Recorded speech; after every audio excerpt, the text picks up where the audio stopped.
Good evening. Today is the day that we are decorating the flat for Christmas. But before we get into that, I was just looking in the freezer for what to have for dinner, and it got me thinking about like food waste and how we avoid it, and like especially around this time of year. Christmas is obviously the most wonderful time of year, but it can also be one of the most wasteful times of year as well, especially when it comes to food waste. And so whilst when we cook meals, we always, if we have any leftovers, we always freeze it and then have it, at a later date, later in the week or something. But this obviously isn't always the case, around the UK, around the world. And food waste is still a big issue, like I say, as well, especially around Christmas. According to our World in Data, food waste is responsible for around 6% of the world's global emissions, and a quarter of all greenhouse gas emissions from food come from waste as opposed to like production and things like that. And globally, food waste accounts for more than 3 times the greenhouse gas emissions than aviation. This is a statistic I always share so people who know me know that I always share this fact, but that if food waste was a country, it would be the 3rd most polluting country in the world. That would be after China and the USA. So it is especially a big problem all times of year, but Christmas can also be a very wasteful time of year. According to the Waste and Resources Action Programme, otherwise known as WRAP, 6.6 million tonnes of food are wasted in the UK every year, and they also state that enough potatoes are binned each year to make roasties for Christmas Day for the whole country for 48 years, and the amount of carrots thrown away every year by UK homes could feed Santa's 9 reindeers a carrot a day for nearly 500,000 years. So I wanted to kind of address food waste and talk about maybe some ways that we can avoid or reduce food waste around this time of year.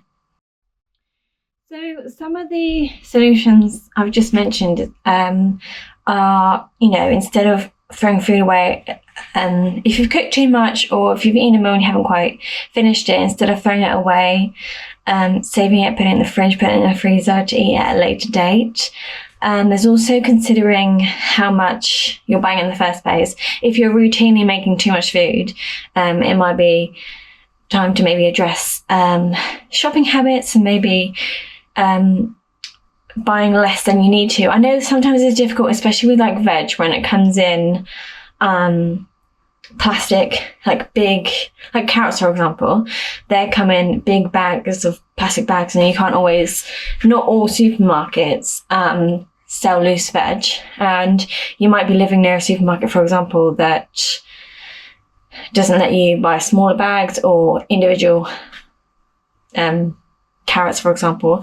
So in that case, like I say, freezing, like chopping things up and pairing things up, or maybe donating food that's still okay to like friends or neighbours or charities. And also in terms of shopping is something I try to avoid doing is not shopping when you're hungry, because you tend to buy more than you need to anyway. I know that in terms of veg, some supermarkets do the wonky veg, and this idea that, vegetables don't need to look perfect in order to eat them, especially if you're going to chop them up anyway. You won't really remember what they look like in the first place anyway. So some supermarkets do sell like boxes of like wonky veg that are a way of sort of combating food waste, especially in terms of vegetables. If you're like peeling veg, I generally don't peel my veg when I eat it, but some people prefer to, and that's fine. Or like chop the ends off, to, instead of putting those in your general waste bin, to if possible put them into a compost bin if you have a garden, or sometimes you can have like community gardens where they allow you to compost your waste and things like that. I'm still kind of looking into that myself for my area, because we live in a top floor flat, so we don't really have anywhere to compost our waste. So I know it's not always easy and straightforward to avoid food waste, but there are sort of many different ways that things can be done regardless of different individual circumstances. this to kind of say is maybe, you know, I'm not trying to point the finger or be like, you're bad for wasting food. It's just to sort of highlight and raise awareness for, you know, being conscious of and aware of food waste, all times of year, not just Christmas, and also other times of waste. But just to try and as much as possible to think about that, because I mean, admittedly, I think most people don't think about food waste all the time, and I know that a lot of people feel guilty about throwing things away or not leaving stuff or things being mouldy, but it's just to say, like, consider that and try and avoid food waste as much as possible, especially around this time of year and with Christmas and everything. But